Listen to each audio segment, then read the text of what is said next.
Hello, Parrot Bliss. Today I wanted to show you, instead of a headless horseman, it's a headless Kailani. No, there's her head.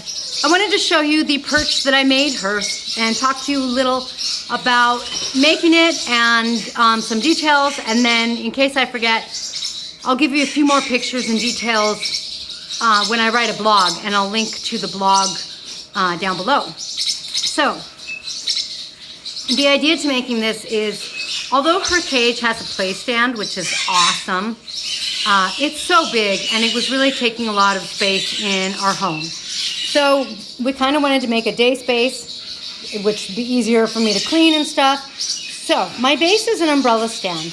I used an umbrella stand because, for one thing, I had it, but for another thing, you really need a nice heavy base so that the bird doesn't, wobble when they're on their perch. And next, for the tree trunk, so to speak, I used 1.5 inch pipe because we wanted a nice thick trunk, if you will. The trunk, the parts she can't perch on, I didn't bother covering, of course. Now, these branches, which maybe she'll never come down to, have a reducer. So on my cross here, I go from the 1.5 inch pipe down to 1 inch. And I cover them with natural rope or jute rope. This one's jute. And to do that, let me see if I can show you. Oh yeah, you could see the hole. Let's get under the plant. I drilled a hole, which you could see right there, so that I could tie the knot inside. And then this is a T so that I could put a plant in. And I had someone ask me the name of the plant, and I can't remember. It's a plant that my birds have eaten before, my little guys, and I've researched in the past. So I'm going to have to look up the name, but I researched and it's supposed to be safe. So then coming up here, let me show you down here. This is unfinished because I want to create a food station for food and water.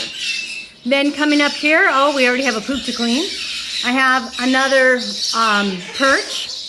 And then this one, of course, comes around and has a hole right up there to hang a toy, which has been very popular so far, and one more little perch. Altogether, this has taken me like 2 days. Look at that. She's happy. And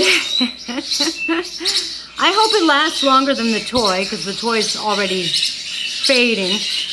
And I think I spent $100 altogether. I had my 2 umbrella stands, but for the PVC and the rope and like all the different PVC pieces, it's been about $100. But I do have 2. So I made one for Kailani, and like I said, Kailani's is 1 inch PVC, most of it, and the base is the 1.5. This one over here I made for Venus. Venus hasn't quite adjusted, so I don't like that she's in this size cage.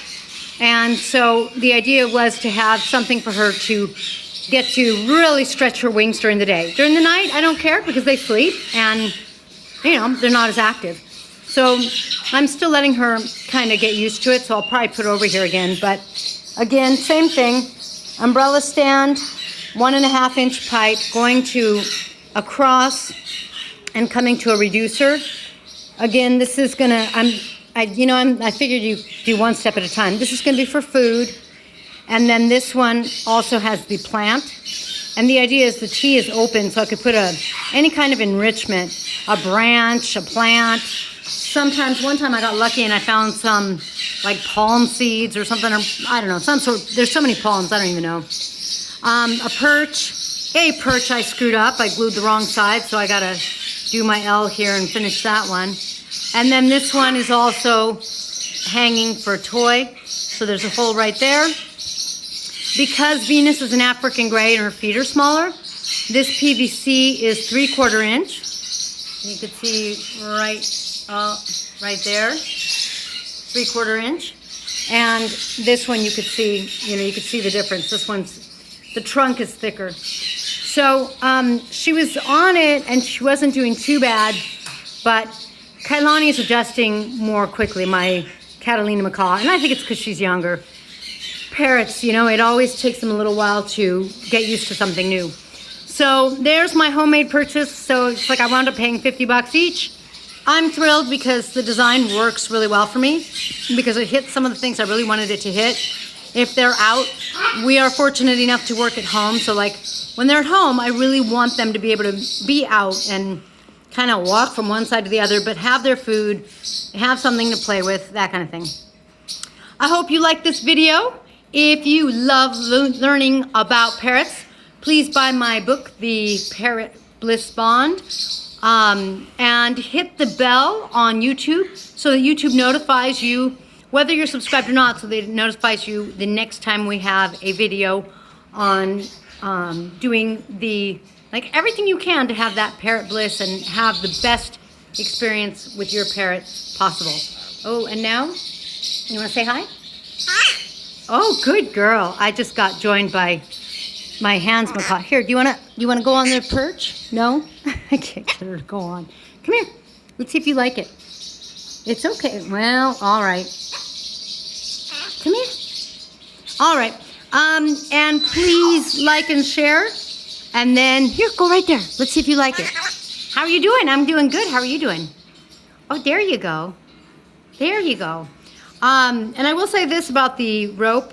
They love rubbing their beak against it. It's good for their feet because it's natural. They can't grab onto the PVC. And can you see how, like, I deliberately just made it uneven? Because you don't want even things on their little feet. You're supposed to give them some variety, just like they would have in nature. All right, thanks for joining me. See you next time.